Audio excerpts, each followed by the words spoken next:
نحمده ونصلي ونسلم على رسوله الكريم أما بعد فأعوذ بالله من الشيطان الرجيم بسم الله الرحمن الرحيم خلق الإنسان من عجل سأريكم آياتي فلا تستعجلون ويقولون متى هذا الوعد إن كنتم صادقين صدق الله العظيم وبلغنا رسوله النبي الكريم ونحن على ذلك لمن الشاهدين والشاكرين والحمد لله رب العالمين اللهم صل على سيدنا محمد النبي الأمي وعلى آله وبارك وسلم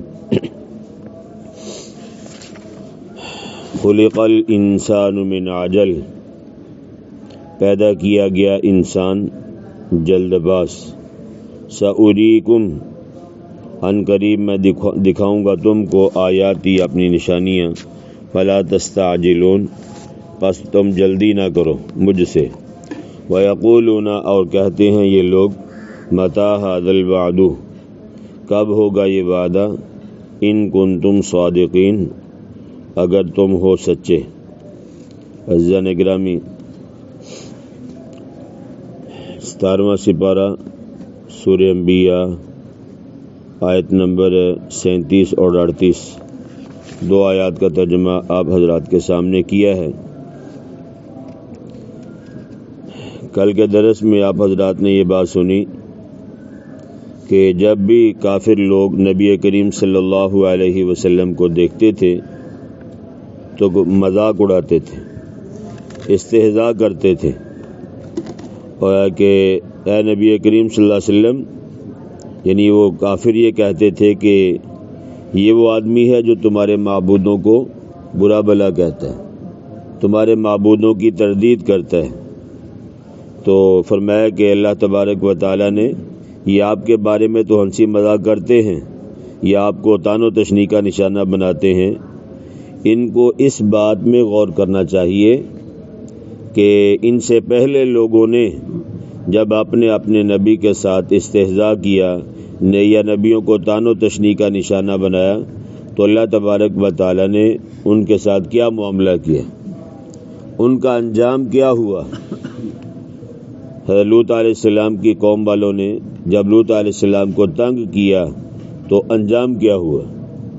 حضرت شعیب علیہ السلام کی قوم نے جب اپنے نبی کی بات کو تسلیم نہ کیا تو اللہ تعالیٰ نے ان کا انجام کیا کیا. قوم ہود، قوم ثمود، قوم عاد وغیرہ، فرمایا ان کو پہلے لوگ جو نافرمان تھے، نبیوں کے ساتھ استہزاء کرتے تھے، ان کے انجام سے کیا یہ لوگ بے خبر ہیں؟ ان کو اس بات کے اندر غور و فکر کرنی چاہیے.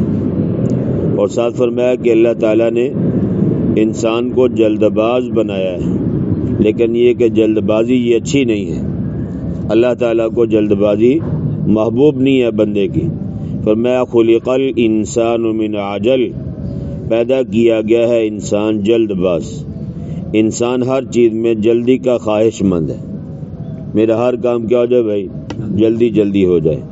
تو اللہ تبارک و تعالیٰ نے قرآن کریم میں اس بات کو بیان کیا کہ ان ربکم اللہ الذی خلق السماوات والارض فی 6 ایام. اللہ تعالیٰ نے زمین و آسمان کے نظام کو کتنے دنوں میں بنایا بھائی؟ 6 دنوں میں. فی 6 ایام، 6 دنوں میں اللہ نے بنایا. اب سوال یہ پیدا ہوتا ہے، اللہ کا تو امر کن چلتا ہے، اللہ کہتے ہو جاؤ، کام کیا ہو جاتا ہے بھائی؟ ہو جاتا ہے. تو یہاں 6 دن بھی بہت زیادہ ہیں. اللہ نہ مٹیریل کا محتاج ہے، اللہ نہ افراد کا محتاج ہے. اللہ کو کام کرنے کے لیے کچھ کرنا نہیں پڑتا. اللہ تو حکم دے ہو جا، اللہ کے دل میں خیال آیا، ارادہ کیا کسی کام کا، وہ کام کیا ہو جاتا ہے بھائی؟ وجود پا جاتا ہے. تو یہ 6 دن کیوں ہیں؟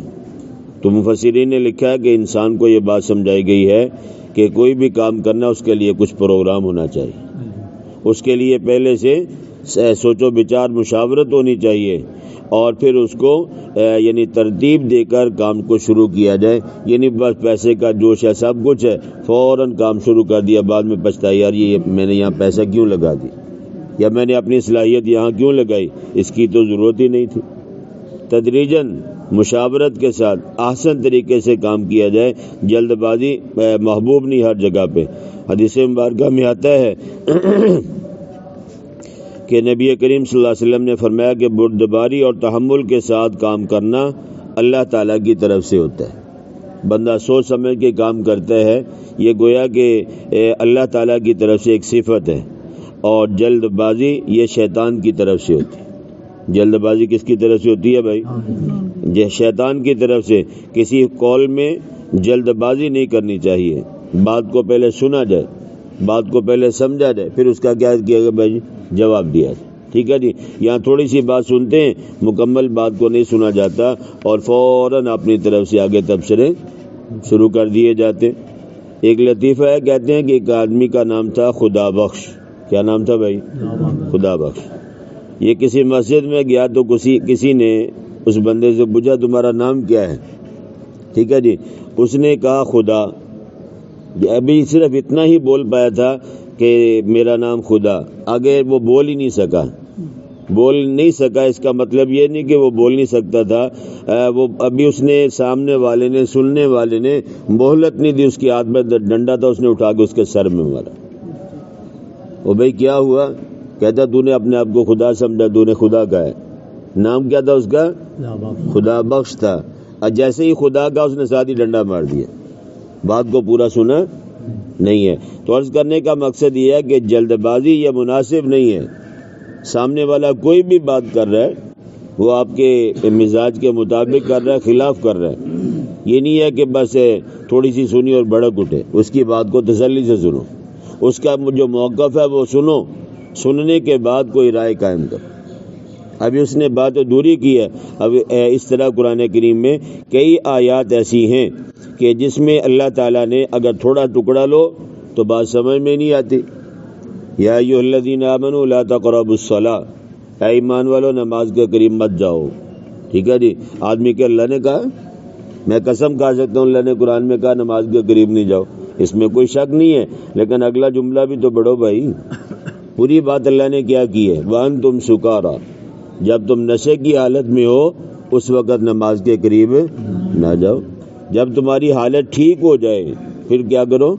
نماز کو ادا کرو. ٹھیک ہے جی. اس طرح بے شمار مثالیں قرآن و سنت میں ملتی ہیں کہ آدھی بات کو سنیں گے تو پورا مفہوم، پورا موضوع سمجھ میں نہیں آئے گا. ہاں جب پوری بات سنیں گے پھر جا کے پتہ چلے گا کہ اللہ تبارک و تعالی یا نبی کریم صلی اللہ علیہ وسلم یہاں پہ کیا کہنا چاہ رہے ہیں. تو فرمایا کہ جلد بازی یہ شیطان کی طرف سے ہے. اور حدیث مبارکہ میں آتا ہے کہ ایسی بات نہ کرو کہ کل اس پر معذرت کرنا پڑے یا تمہیں پچھتانا پڑے. کوئی بھی بات کرنی ہے پہلے سوچ لو کہ میں فلاں صاحب سے یہ بات کرنا چاہتا ہوں. تو فرمایا کہ جلد بازی قول میں ہو یا فعل میں یہ مذموم ہے، اچھی بات نہیں ہے. بات کرنے میں ہو یا کسی کام کرنے میں ہو تو پہلے تو آپ نے کوئی رشتہ دیکھا تو فوراً آپ نے ہاں کر دی. ٹھیک ہے جی. مال و دولت دیکھا، عہدے دیکھے، لیکن بعد میں پتہ چلا لڑکا تو نشئی ہے، چرس پیتا ہے، یا اسی طرح لڑکا کوئی کام نہیں کرتا، یا اس کے اخلاق اچھے نہیں ہیں، یا اس کی عادتیں اچھی نہیں ہیں، وہ غلط لوگوں کی صحبت میں بیٹھتے ہیں. تو بھائی تمہیں کس نے کہا تھا کہ پہلی فرصت میں اپنے معاملات کو انجام پا دو؟ ٹھیک ہے جی. پہلے دیکھو، اچھی طرح تسلی کرو. کوئی بھی معاملات ہیں جب اچھی طرح تسلی ہو جائے اس کے بعد کوئی فیصلہ کرو. تو یعنی آج کی آیت میں اس بات کو زیادہ طور پہ بیان کیا گیا کہ کوئی بھی کام کرنا ہے اس میں جلد بازی نہیں ہونی چاہیے. ہاں اس کا مطلب یہ بھی نہیں ہے کہ اذان ہوگی اب میں نماز نہیں پڑھنا. کیوں بھائی؟ مولوی صاحب نے کہا تھا تسلی سے آنا ہے. کچھ کاموں میں جلدی مقصود ہے، نماز کے لیے تو آنا ہے لیکن یہ کہ نماز پڑھتے ہوئے تسلی سے پڑھنی ہے. ٹھیک ہے جی. اس کے لیے وقت طے ہے، اس کے لیے سوچنے کی ضرورت نہیں ہے. فرمایا کہ سأریکم آیاتی، ان قریب میں دکھاؤں گا تم کو اپنی نشانیاں، فلا تستعجلون، بس تم جلدی نہ کرو مجھ سے ان کا مطالبہ. تم جو کہتے ہو کہ اگر آپ سچے ہیں اور ہم جھوٹے ہیں، ہمارا مذہب جھوٹا ہے، تو پھر ہم آپ کے رب کو کہتے ہیں فَأَمْطِرْ عَلَيْنَا حِجَارَةً مِّنَ السَّمَاءِ أَوْ ائْتِنَا بِعَذَابٍ أَلِيمٍ۔ سورہ انفال ہے، آیت نمبر 32 ہے۔ مشرکین نے یہ کہا کہ تم یہ کہتے ہو، نبی پاک سے خطاب ہے کہ تو آپ یہ کہتے ہو کہ میں سچا ہوں، میرا مذہب سچا ہے، میرا اللہ سچا ہے، تم لوگ غلط ہو، اگر نہیں مانو گے تمہارے اوپر اللہ کا عذاب آئے گا۔ تو مشرکین نے یہ کہا کہ اگر تم واقعتاً سچے ہو تو ایسے کرو، آسمان سے ہمارے اوپر پتھر برسا دو، فَأَمْطِرْ عَلَيْنَا حِجَارَةً مِّنَ السَّمَاءِ أَوْ ائْتِنَا بِعَذَابٍ أَلِيمٍ، یا ہمارے اوپر کوئی اور دردناک عذاب لے آئے۔ اب مشرکین نے بات نہیں مانی تو ٹھیک ہے بھائی، نہیں مانی تمہاری مرضی، لیکن یہ کہ عذاب تو طلب نہ کرو۔ جیسے ہمارے ہاں اس کو یوں سمجھے، کسی کے ہاتھ میں پسٹل پکڑا ہوا، گن پکڑی ہوئی ہے، وہ سامنے والا مار منو کہتے ہیں نا، مار کے دیکھ، یا ویسے کوئی گالی دی ہے، وہ کہتا ہے یار خاموش ہو جاؤ ورنہ تمہیں ماروں گا، وہ کہتا ہے تو مار کے دکھا، خود کیا کہہ رہا ہے مجھے مار دے گا تو تیرے پلے کیا رہے گا بھائی، گن اس نے پکڑی ہوئی ہے، تو مر گیا تو کیا کر لے گا تو مرنے کے بعد اس کا، ایسے ہوتا ہے نا کہ دھکے سے یہ کہا جائے تو میرے مار کے دکھا، گن اس کے پاس ہے، گولی چڑھی ہوئی ہے، گھوڑے پہ اس نے ہاتھ رکھا ہوا ہے، اس نے تو دبانا ہے بس، تیرے پلے کچھ رہے گا نہیں، اس کا جائے گا کچھ نہیں، وہ تو بعد کے معاملہ تھا کس کے ساتھ کیا بنتا ہے۔ اس لیے فرمایا کہ جلد بازی یہ شیطان کی طرف سے ہے، جس طرح آج لڑائی میں ہمارے ہاں یہ مطالبہ ہوتا ہے تو مار کے دکھاؤ، اسی طرح مشرکین نے نبی پاک صلی اللہ علیہ وسلم سے کہا کہ جیسے آپ کہتے ہیں کہ آپ سچے ہو، ٹھیک ہے ہم آپ کی بات کو مان لیتے ہیں کہ آپ سچے ہو، اگر آپ سچے ہو تو آسمان سے ہمارے اوپر پتھر برساؤ یا کوئی دردناک عذاب ہمارے اوپر آئے۔ تو میں نے عرض کیا کہ یہ جلد بازی یہ اللہ تبارک و تعالیٰ کو پسند نہیں ہے۔ نبی کریم صلی اللہ علیہ وسلم کو کافروں نے بہت زیادہ تنگ کیا، یعنی ظلم و ستم کے پہاڑ توڑے، تو جب انتہا کر دی تو نبی کریم صلی اللہ علیہ وسلم نے بد دعا فرمائی۔ بعض مقامات پہ نبی کریم صلی اللہ علیہ وسلم سے بد دعا ثابت ہے، بعض مقامات پہ نبی کریم صلی اللہ علیہ وسلم سے بد دعا کیا بھائی ثابت ہے، ٹھیک ہے جی، آپ رحمت للعالمین ہے، اس میں کوئی شک نہیں ہے، لیکن ایک بندہ جب اخیر کر دے نا بھائی تو پھر مظلوم بھی کیا کرتا ہے، اور کچھ نہ کرے اللہ کے سامنے تو فریاد کر ہی سکتا ہے نا۔ تو نبی کریم صلی اللہ علیہ وسلم نے ان کے لیے بد دعا فرمائی، اے اللہ ان پر اس طرح کے سال مسلط فرما، 61 سالی کے، جس طرح کے حضرت یوسف علیہ السلام کے دور میں تھے، ٹھیک ہے جی۔ بخاری شریف میں کی روایت ہے کہ اللہ تعالیٰ نے ان پر 61 سالی کو مسلط فرما دیا، ٹھیک ہے۔ یوسف علیہ السلام کے زمانے میں 7 سال 61 سالی تھی، کتنے سال بھائی؟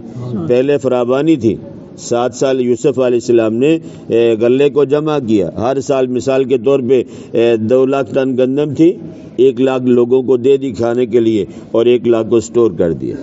7 سال تک اس طرح کرتے رہے، اور پھر اگلے جو 7 سال 61 سالی تھی بارشیں بند ہو گئی، تو جیسے ایک محتاط اندازے کے مطابق جتنی سال میں لگتی ہے لوگوں کو دیتے رہتے تھے تاکہ کام بھی چلتا رہے اور ہمارے علاقے والے لوگ بھوکوں بھی نہ مرے، ٹھیک ہے جی۔ تو اللہ کے نبی صلی اللہ علیہ وسلم نے بد دعا فرمائی، یا اللہ ان کے اوپر 61 سالی کو کیا کر دے، مسلط کر دے، جیسے یوسف علیہ السلام کے دور میں تھی۔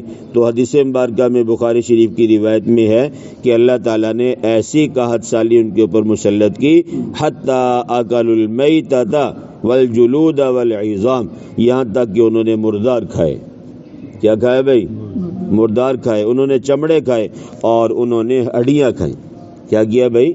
ہڈیاں تک کھانے پر مجبور ہوئے عرب مکے والے، اور اس کے بعد فرمایا کہ ہڈیاں پیس کر کھاتے رہے، آنکھیں کھولتے تھے تو بھوک کی وجہ سے اندھیرا اندھیرا نظر آتا تھا، ایسی حالت مکے والوں کی ہوئی تھی۔ اور یہ کس کی بد دعا کا اثر تھا بھائی؟ نبی کریم صلی اللہ علیہ وسلم کی بد دعا کا اثر تھا۔ تو بخاری شریف کی اسی روایت میں ہے کہ ابو سفیان جو اس وقت تک مسلمان نہیں ہوئے تھے، نبی کریم صلی اللہ علیہ وسلم کے پاس آئے، کہنے لگے یا محمد صلی اللہ علیہ وسلم، آپ نے پاک جگہ میں بد دعا کی ہے 61 سالی کی، جس کی وجہ سے آپ کی برادری کے لوگ بھوکوں مر رہے ہیں، ٹھیک ہے جی۔ آپ ان کے لیے دعا فرما دیں کہ اللہ تعالیٰ ان کو خوب سیر کر کے روٹی دے، ٹھیک ہے جی۔ جب بندہ بھوکا مر رہا ہو نا تو اس کی سب سے بڑی خواہش کیا ہوتی ہے؟ روٹی ہوتی ہے، کھانا مل جائے۔ تو اس نے بھی یہی کہا کہ آپ ہمارے لیے دعا کر دیں کہ اللہ تعالیٰ ان کو یعنی خوب سیر کر دیں۔ تو انہوں نے نبی کریم صلی اللہ علیہ وسلم نے فرمایا کہ آپ اللہ تعالیٰ کی توحید کو کیا کر لیں بھائی، قبول کر لیں، دعوت دی ہے، اور میری رسالت کو مان لیں، قیامت کا اقرار کریں۔ ابو سفیان نے کہا نہیں یہ بات نہ کریں۔ اب دیکھیں دعا کرانے کے لیے آیا ہے، اور جس سے دعا کی درخواست کی جا رہی ہے وہ دعا بھی انہوں نے کی ہے، اور کی اس لیے کہ ان بدبختوں نے، ظالموں نے ظلم بہت ڈھائے ہیں، ٹھیک ہے۔ اور جب آیا ہے دعا کرانے کے لیے تو نبی کریم صلی اللہ علیہ وسلم کہہ رہے، اب اس کو پتہ ہے کہ اللہ ہی قحط کو دور کر سکتا ہے، اگرچہ مشرک ہے لیکن اس کے اس بات کا علم ہے کہ اللہ ہی قحط کو کیا کرے گا بھائی، دور کرے گا۔ تو کہا چلو جس رب پہ تم یہ اعتماد ہے کہ اللہ ہی یہ دور کر سکتا ہے، ہمیں کھانا اللہ ہی کھلا سکتا ہے، تم اس کو مان کیوں نہیں لیتے؟ کہتا نہیں، یہ بات نہیں کریں، بات نہیں ماننی، لیکن اللہ سے دعا ہمارے لیے کر دیں۔ مشن کو نہیں مانا، دعوت کو ٹھکرا دیا۔ اللہ کے نبی صلی اللہ علیہ وسلم نے پھر اس کے لیے، ان کے مکہ والوں کے لیے دعا فرمائی، پھر اللہ نے بارشوں کو کیا کیا بھائی، نازل فرمایا ہے۔ اب دیکھیں یہاں اس نے ضد کی ہے، اور ضد کا دنیا میں کوئی علاج نہیں ہے۔ تو بہرحال عرض کرنے کا مقصد یہ ہے کہ اللہ تبارک و تعالیٰ کے ہاں جلد بازی انسان کی یہ ایک مذموم چیز ہے، محمود چیز نہیں ہے۔ جلد بازی سے انسان کو اپنے آپ کو کیا کرنا چاہیے بھائی، بچا کے رکھنا چاہیے۔ کوئی بھی کام کرنے مشاورت ہو، جو بھی اس شعبے میں زیادہ سمجھدار ہے اس کے ساتھ مشورہ کیا جائے، ٹھیک ہے جی۔ اگر کوئی رشتہ کرنا ہے یا کوئی اور معاملات ہے، کاروبار کرنا ہے، اہل اللہ علماء سے کیا کر لیا جائے بھائی، مشاورت کر لی جائے، حلال ہے یا حرام ہے اس کے بارے میں علماء سے مشورہ کرنے کے بعد کوئی بھی کام کیا جائے، مشورے کے بعد اللہ تعالیٰ اس کام میں خیر ڈال دیتے۔ کیا کر دیتے ہیں بھائی، خیر ڈال دیتے۔ اللہ کی ذات سے دعا ہے کہ جو کہا سنا گیا اللہ مجھے بھی، اللہ آپ کو بھی کہنے سننے سے زیادہ سمجھ کر عمل کرنے کی توفیق نصیب فرمائے۔